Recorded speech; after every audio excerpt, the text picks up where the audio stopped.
Welcome to the Defense Academy Satara's hostel. Hi, I am Ayush Nitin Harke from Nagpur.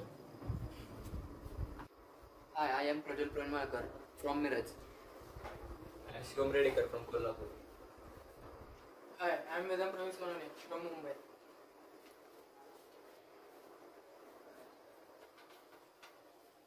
Hey, my name is Samarth. I am from Pune. हाय मी सुमित शेरवाळी मी कोल्हापूरचा आहे आणि आपल्या अकॅडमीच्या हॉस्टेलचा विषय भागात top आहे. हाय, मी अनुज सावंत. मी पुण्यात आहे आणि आपलं हॉस्टेल कसं एकदम टॉप मध्ये. हाय मी अथर्व शेळके मी बारामतीच आहे. आपल्या अकॅडमीचं हॉस्टेल एकदम भारी. Welcome to